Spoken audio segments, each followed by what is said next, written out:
Mga tao ay nagkagulo nang makita nila ang isang magarbong pagdiriwang. Nagtipon sila dahil ito ang araw kung kailan ikakasal ang young miss ng Zhou family. Nagulat rin ang mga tao nang makita nila ang isang malakas na elder at ang kanyang mga tauhan na dumating upang sunduin ang kanilang young miss. Narinig rin nila na ang mapapangasawa ng kanilang young miss ay isang top disciple ng Yuming Valley mismo. Namangha sila dahil ang 7th elder mismo ang nandito upang maging escort ng kanilang young miss. Kaya nasabi na lang ng mga nanunood na talagang nais mapataas ng Zhou family ang kanilang estado sa lungsod. Samantala, tahimik na nag-aantay si Ning-er sa kanyang kwarto habang nag-aayos ng kanyang sarili. Makalipas ang ilang sandali, dumating na rin ang mga tauhan nila at inutusan siya na oras na niyang lumabas. Agad na naghanda si Ning-er at naisip niya na hindi na kailangan mangamba ng kanyang ama at lolo dahil siya ang magiging sakripisyo upang mailigtas lamang sila. Kahit na ang alaga niyang daga ay nalungkot rin sa gagawin niya. Natuwa naman ang ibang nanunood nang makita nilang palabas na ang ikakasal. Ngunit kabaligtaran sa kasiyahan na nararamdaman ng mga ito, nalulungkot naman si Ning-er dahil alam niyang ikakamatay niya ito. Napansin niya rin na nandito ang ika-7 elder kaya tinanong niya ito kung siya ba ang sasama sa kanya. Agad namang nagsinungaling ang elder na siya ang magiging bantay niya dahil isa siyang mahalagang tao na ikakasal sa Yuming Valley. Sinabi rin niya na nandito siya upang siguraduhin na ligtas siyang makakapunta sa Yuming Valley. Nainis si Ning-er dahil alam niyang nandito ang elder na ito upang bantayan siya at hindi para sa kanyang kaligtasan. Ngunit naisip rin niya na mas mabuti na rin ito dahil kapag nakaalis na ang elder sa lugar na ito, makakatakas na sina Zhou Fan at Yan Tang. Ngunit bigla namang nagulat si Ning-er nang sabihin sa kanya ng elder na inutusan niya ang kanyang mga tauhan upang harangin ang daanan palabas ng Spirit Beast Mountain, kasama na dito ang lihim na daanan na ginawa nila ni Ning-er noon. Kaya kahit nawala dito ang elder, tiyak niyang hindi makakatakas ang dalawang kumag niyang kasamahan. Nainis si Ning-er nang marinig ito dahil talagang demonyo ang tao na ito. Nagsaad naman ang elder na ang kasama lamang sa kanilang kasunduan ay huwag niyang patayin ang kanyang pamilya. Kaya wala siyang magagawa kung patayin man niya ang dalawa niyang kasamahan. Agad rin na inutusan ng elder si Ning-er na pumasok na ito sa karawahe dahil aalis na sila. Naiyak si Ning-er dahil alam niyang mapapahamak ang dalawa kung magpapatuloy ito. Ngunit napatigil siya sa kanyang pag-iyak nang mapansin niya ang pag-react ng kanyang singsing na ibinigay ni Zhou Fan sa kanya. Kaya itinaas niya ang kanyang kamay at naisip niya na mukhang nandito ang isa sa kanila upang iligtas siya. Kaya agad siyang sumigaw na huwag itong lalabas at magpapakita. Nagulat naman ang ibang mga tauhan nang marinig ang sinabi ng young miss nila. Kahit na ang elder ay naging seryoso rin dahil mukhang nandito ang mga hinahanap niyang kumag. Agad namang sumigaw si Yan Tang na huwag dapat gumalaw si Ning-er. Pagkatapos ay agad siyang tumalon sa itaas upang atakihin ang elder. Sinabi rin niya na nandito siya para iligtas siya sa demonyo na ito. Tumawa naman ang elder nang makita niya ang kumag na ito at sinabi niyang hindi pa talaga patay. Ngunit namangha siya dahil kahit na mahina ang bata na ito, nagpunta pa rin siya dito sa harapan niya upang labanan siya. Kaya agad na ginamit ng elder ang kanyang aura upang patayin siya. Isang malaking enerhiya naman ang napunta sa direksyon ni Yan Tang. Wala nang nagawa si Yan Tang kundi gamitin ang swordsmanship ng kanilang pamilya upang harangin ito. Isang malaking pagsabog ang naging resulta ng ginawa niya na siyang nagwasak ng paligid. Nagulat ang elder at nasabi niyang ang ginamit na galaw ay ang martial arts ng Jianhao Mansion. Nagulat si Yan Tang dahil hindi niya inaasahan na makikilala ito agad ng elder. Sumulpot sa likuran ni Yan Tang ang elder, at naging seryoso habang tinanong kung nanggaling ba sa Jianhao Mansion si Yan Tang. Hindi nakagalaw agad si Yan Tang dahil sa takot nang mapansin niya ang elder sa likuran niya. Nagtaka ang elder kung paano nalaman ng bata na ito ang ganito ka-advanced na teknik sa kanyang batang edad. Ngunit bigla namang tumayo si Yan Tang at inatake ang elder, sinabihan niya rin ito na wala siyang pakialam kung saan man siya nanggaling. Nagpahayag ang elder na huwag maging mayabang si Yan Tang dahil kahit na nakakagamit siya ng isang mataas na antas ng martial arts ay hindi pa rin siya mananalo sa kanya. Bigla ring napatigil si Yan Tang sa kanyang atake nang mapansin niya na nasa gilid na niya ang elder, habang sinasabi nito na ang agwat ng kanilang antas ay napakalaki. Kaya hindi na siya dapat pang nang ahas na labanan siya. Pagkatapos nito ay agad na inatake ng elder sa tiyan si Yan Tang at tumilapon nito ng napakalakas. Sinabi ng elder na ang bata na ito ay isang tanga at walang kwenta. Nagsimula siyang maglakad papunta kay Yan Tang at sinabi na kung hindi lang siya nanggaling sa Jianhao Mansion ay papatayin na niya ito gamit ang kanyang atake. Ngunit hindi natakot si Yan Tang at dinuraan ang elder sa mukha. Hinamon ni Yan Tang ang elder na kung matapang talaga siya ay patayin siya nito, dahil alam niyang kapag ginawa niya ito ay magkakaroon ng digmaan sa pagitan ng kanyang pamilya at ng Yuming Valley. Tumawa ang elder habang pinupunasan niya ang kanyang mukha. Seryoso niyang tinanong si Yan Tang kung akala ba niya ay natatakot sila sa pamilya niya o sa Jianhao Mansion. Naiinis na itinaas ng elder ang kanyang kamay at sinabi na siya mismo ang napunta sa kanilang teritoryo at gumawa ng gulo dito. Kaya kung papatayin niya man siya ay wala nang magagawa dito ang kanyang pamilya. Agad na napasigaw si Ning nang makita niya na gustong patayin ng elder si Yan Tang, ngunit bago pa man magawa ng elder ang kanyang atake. Isang malaking espada ang biglang sumulpot sa kanyang likuran. Isang malaking pagsabog ang naging resulta ng atake na ito ngunit nakalayo ang elder bago pa man ito tumama sa kanya. Nagtaka siya kung sino ang bisita niya na nakikialam sa kanya. Ngunit nang makita niya ang imahe ng tao na ito at agad siyang nagpahayag na halos 50 taon na rin silang hindi nagkita kaya tinanong niya ang tao na ito kung kamusta na siya. Nagulat si Yan Tang nang makita niya na si Elder Jian Suifang pala ang nagligtas sa kanya. Natuwa rin siya dahil nandito na ang kanilang 8th elder.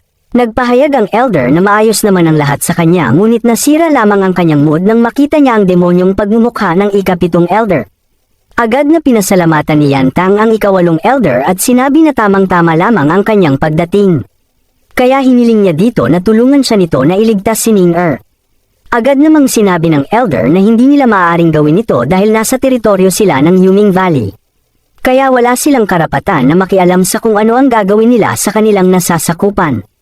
Sumang-ayon naman dito ang 7th ghost at iminungkahi kay Yan Tang na makinig siya sa kanyang elder. Dahil kung patuloy silang makikialam, siguradong magiging malaki ang pinsala na maaari nilang makuha. Sinabi rin niya na ang magandang halimbawa nito ay ang kanyang elder. Tumawa ang elder at sinabi na kung hindi lamang nakialam ang kanyang elder noon, tiyak na hindi siya mawawala ng 3 daliri sa kanyang mga kamay. Nagulat naman dito si Yan Tang nang marinig niya ito.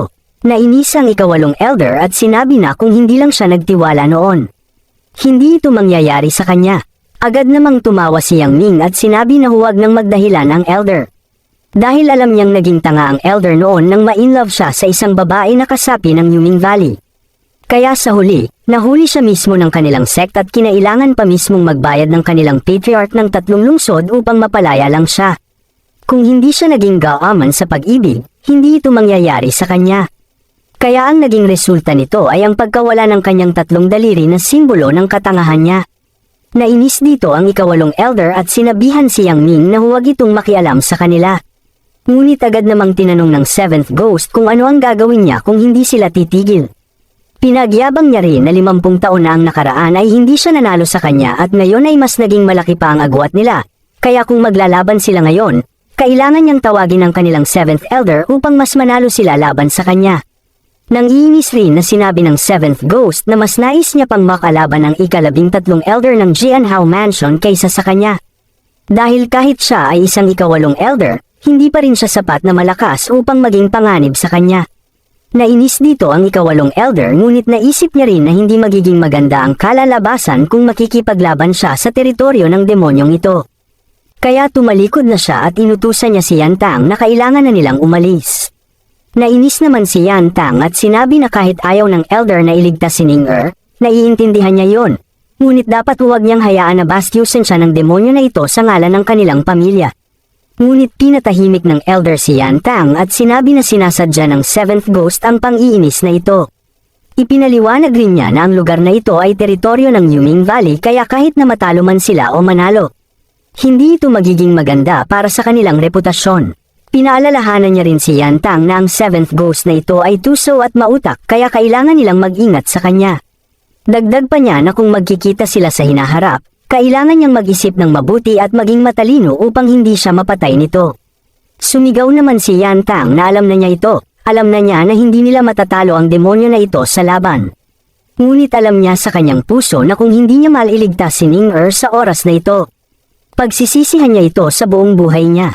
Naiyak naman si Ning nang marinig niya ang sinabi ni Yan Tang sa kanya. Tumawa naman ang 7th ghost nang marinig niya ang sinabi ni Yan Tang, Nasabi rin niya na talagang nakakabaliw ang pag-ibig ng isang bata dahil nakakaya nitong baliwalain ang takot ng isang tao. Kaya kung nais talagang maging hero si Yan Tang sa harapan ni Ning-er, nagbigay ng isang hamon ng elder kung makakaya niya bang iligtas ang buong pamilya ni Ning-er. Inilabas ng kanyang mga tauhan ang mga nakapakong katawan ng pamilya ni Ning-er at nagsaad ang elder na mas magiging maganda ang tingin sa kanya ni Ning-er kung mailigtas niya ang pamilya nito sa kamatayan. Halos mawala ang mga kaisipan ng kapatid at lolo ni Ning-er dahil sa mga sugat nila. Kaya napatanong na lang si Ning-er kung ano ang ibig sabihin nito. Agad namang sinabi ng elder na gusto lamang niyang maging mas maganda ang laban.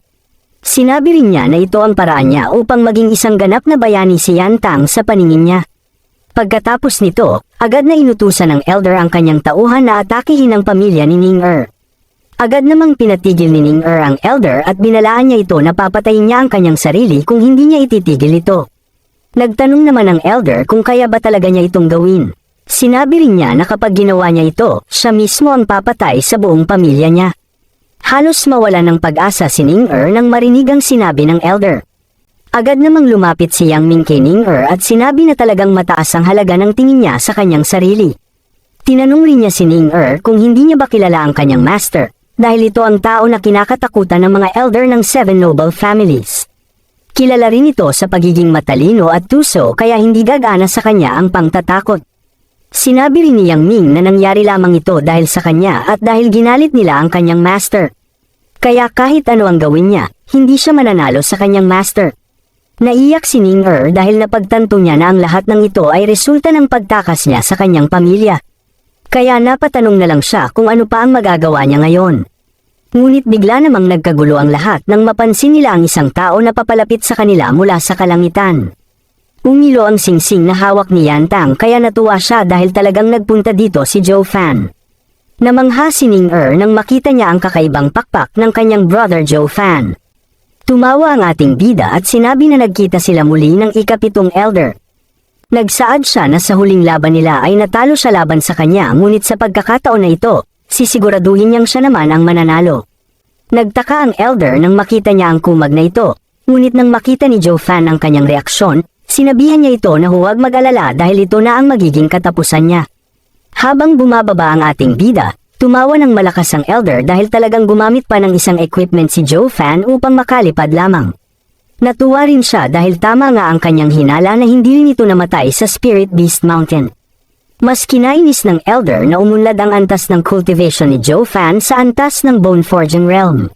Nagtaka naman ang ika-8 elder dahil kakaiba ang aura na nilalabas ng batang ito, dahil kahit siya ay isang martial artist na nasa antas na ng Heavenly Realm, nakaramdam siya ng matinding pressure sa kanyang aura. Alam niya rin na nasa antas pa lang ng Bone Forging Realm ang ating bida ngunit makikita sa kanya ang matinding kumpiyansa, kaya tinanong niya si Yan Tang kung sino ang tao na ito. Agad namang sinabi ni Yan Tang na ito ay ang kanyang kaibigan. Sinabi rin niya na kahit isang demonyo ang tao na ito ang taong pinakatapat niyang kaibigan. Nagulat ang elder dahil ngayon lamang niya narinig na may pinagkatiwalaan ang kanyang young master. Kaya sa tingin niya, hindi normal na tao ang batang ito. Naisip niya rin na kailangan niyang pagtuunan ng pansin ng mabuti ang batang ito upang malaman kung ano ang tunay niyang kakayahan. Samantala, napansin ng elder ang kakaibang aura na nilalabas ni Zhou Fan ngunit naisip niya na maaaring isa lamang itong palabas upang matakot sila sa kanya. Ngunit hindi niya may kakaila na sa bilis ng pagtaas ng antas ng batang ito, maituturing rin itong halimaw. Kaya inutusan niya ang kanyang disciple na si Yang Ming na tapusin ang tao na ito. Ngunit nag-alangan si Ning-er at napuno ng takot ang kanyang mga mata. Nagulat si Zhou Fan nang makita niya si Yang Ming at sinabi niyang hindi niya inaasahan na magkikita sila dito. Naalala niya rin na nakatakas ito sa kanya noon kaya ngayon ay sisiguraduhin niyang mapapatay niya ang kumag na ito upang matapos na ang kanilang galit sa isa't isa. Nagtaka naman dito ang elder sa mga narinig niya kaya tinanong niya si Yang Ming kung kilala ba niya ang tao na ito.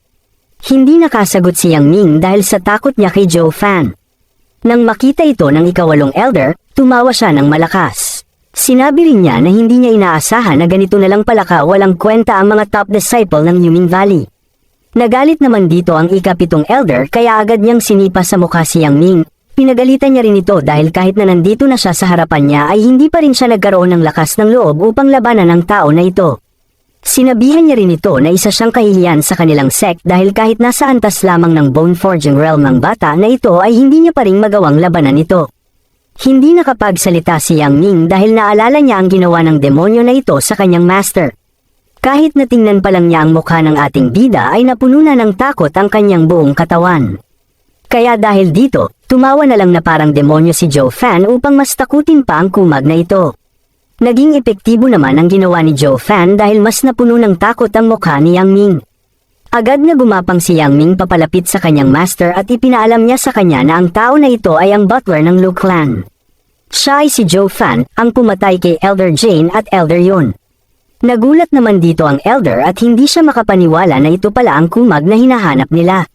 Kaya naisip na lang niya na ito pala ang dahilan kung bakit takot na takot si Yang Ming sa kanya. Sa tingin niya, nagkaroon ng matinding trauma si Yang Ming dahil sa pagpatay ni Joe Fan sa kanyang master noon kaya nagkaroon ito ng matinding takot sa kanyang puso sa tuwing makikita niya ang bata na ito. Ayon sa alam ng Elder, si Joe Fan ay hindi lamang magaling pagdating sa array, siya rin ay isang tuso at demonyo katulad niya. Nasabi rin niya na hindi na niya ikinagulat ang pagkamatay ng dalawang Elder na ito sa kanya dahil kahit siya ay muntikan na ring mamatay dahil sa patibong na ginawa ng bata na ito. Kaya upang mawala ang takot ni Yang Ming sa kanya, dapat niyang ipakita na basura lamang sa kanila si Joe Fan. Kaya agad niyang inutusan ng ibang niyang tauhan na kung sino man ang makakahuli kay Joe Fan ay bibigyan niya ng magandang gantimpala. Agad namang nagpresenta ang isang lalaki at sinabi niyang siya na ang bahala dito. Ang lalaki na ito ay nasa antas na ng level 6 Bone Forging Realm habang si Joe Fan ay nasa unang antas pa lamang. Natuwa naman dito ang Elder at sinabihan niya si Yang Ming na manood ito ng mabuti dahil ipapakita niya sa kanya na ang array lamang ang kayang gamitin ni Joe Fan. Ngunit sa ganitong sitwasyon na wala siyang array na nagawa, wala rin siyang lakas na magagamit kaya isa lamang siyang basura sa mga oras na ito. Sinabi rin ng Elder na kung mahuli na ng kanyang kapwa disciple si Joe Fan, ibibigay niya mismo sa kanya ang pagkakataon na mapatay ang kumag na ito.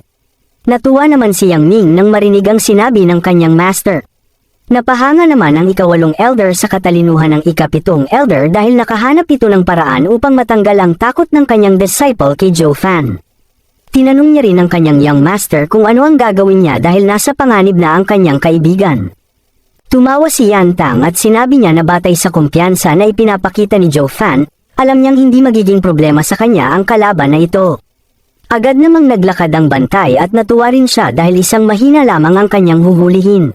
Nagyabang rin siya dahil sa kanyang gagawin ay magkakaroon siya ng gantimpala mula sa ikapitong Elder. Tumawa si Joe Fan at sinabi niya na ang tulad niyang tao na handang mamatay para lamang sa pera o gantimpala ay ang naunang mawala sa mundong ito. Kaya kung nais niyang mamatay, siya na mismo ang gagawa nito para sa kanya. Agad namang umatake ang bantay at sinabi niya na dahil mahina lamang ang ating bida, gagamitin lamang niya ang kanyang suntok upang patayin ito. Hindi naman nagatubiling umiwas si Joe Fan sa suntok na ito, at isang malakas na pasabog ang nangyari nang tumama ang suntok ng bantay sa ating bida. Kaya nabahala na lang si Yan Tang at Ning nang makita nila ito. Kahit na ang ikapitong Elder ay kumpiyansa rin na ikamamatay na ng ating bida ang atake na ito. Kaya nagulat na lang sila nang marinig nila ang matinding sigaw ng bantay at ang sira nitong mga kamay matapos tumama ang kanyang suntok sa katawan ng ating bida. Tumawa ng malakas si Joe Fan at pagkatapos ay agad niyang hinawakan ang bantay at sinuntok niya ito ng malakas.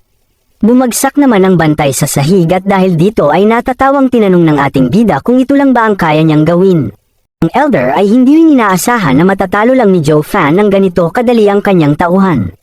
Kaya nasabi na lang niya na talagang isang halimaw ang ating bida. Natawa naman dito ang ating bida. Ngunit bigla na lang siyang nagulat nang makita niya ang sandata ng Elder na lumabas sa sahig hanggang sa hulihin siya nito. Nagtanong naman ang Elder kung inaasahan na ba ito ng ating bida, na ito ang mangyayari sa kanya. Alam niyang pupunta dito si Joe Fan upang iligtas si Ning kaya naghanda na siya ng mga patibong upang mapatay pa siya.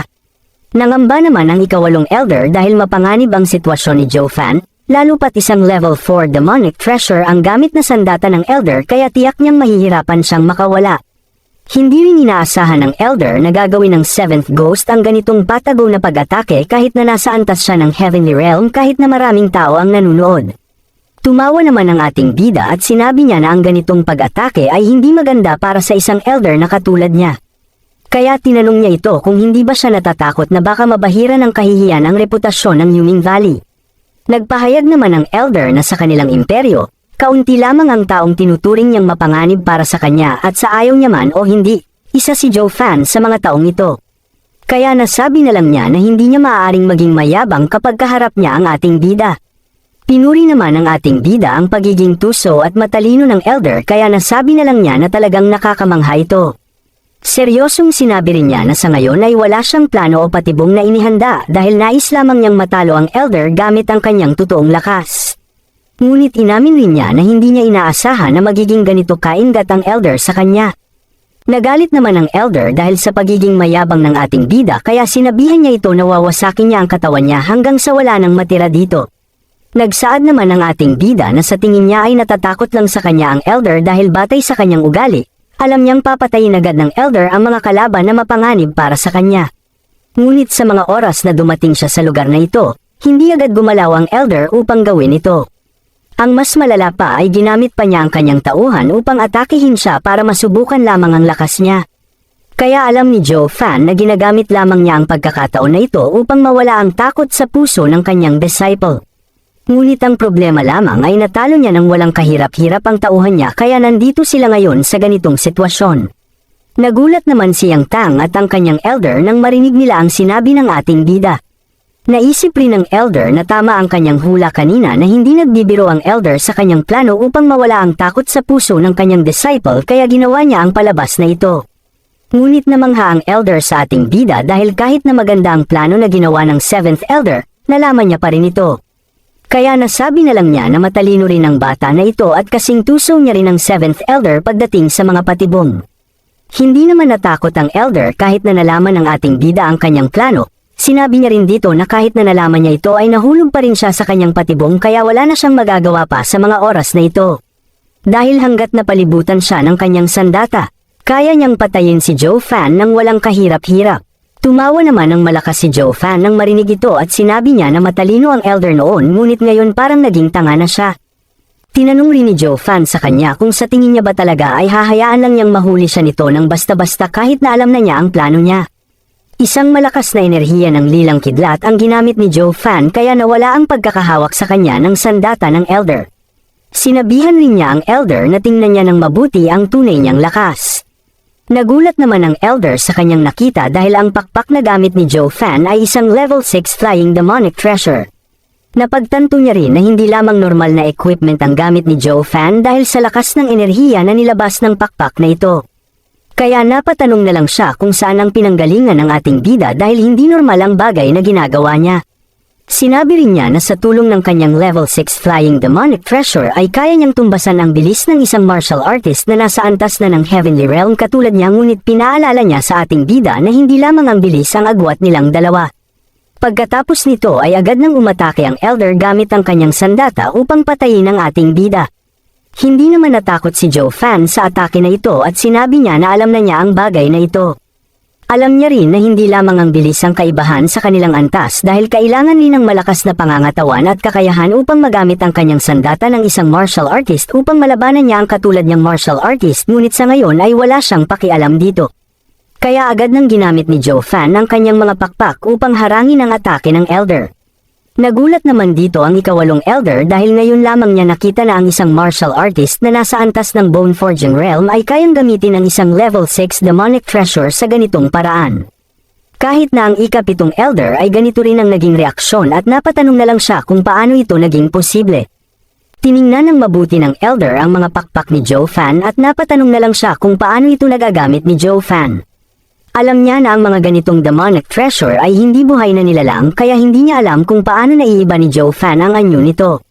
Ngunit nagyabang naman si Joe Fan at tinanong niya kung sino ang nagsabi na isang demonic treasure ang pakpak niya. Mas lalong nainis naman ang elder dahil sa pangmamaliit ni Joe Fan kaya agad niyang muling ginamit ang kanyang sandata upang atakihin ito. Nabuo rin ng maraming imahe ng sandata dahil sa mabilis na galaw ng elder. Kaya namangha na lang si Joe Fan at sinabi niya na ito pala ang tunay na lakas ng isang master na nasa antas ng Heavenly Realm. Isang malakas na pagsabog naman ang naging resulta ng mga atake ng elder nang tumama ito sa ating bida.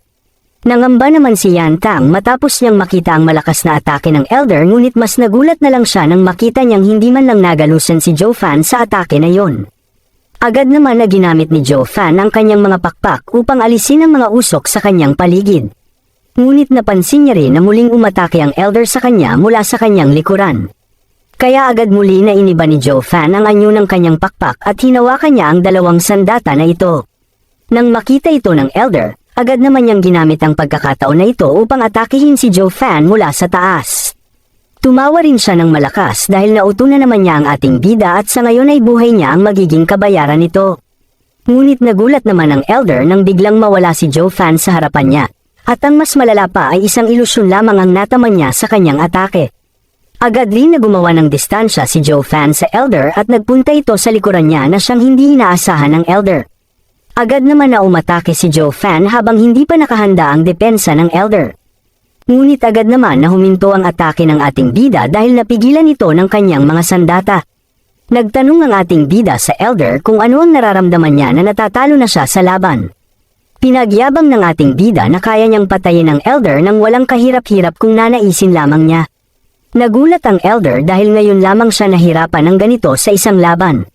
Tumawa na parang demonyo ang ating bida at sinabi niyang bibigyan niya pa ng isang pagkakataon ng Elder para mas maging maganda ang kanilang laban.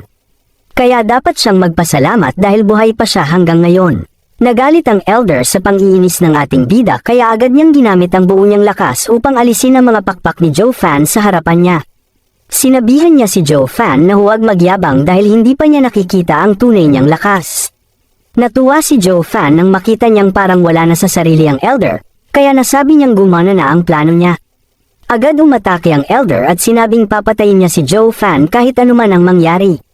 Ngunit bago pa man matamaan ng Elder ang ating bida, nakalipad na ito sa taas kaya ang sahig na lang ang kanyang nawasak.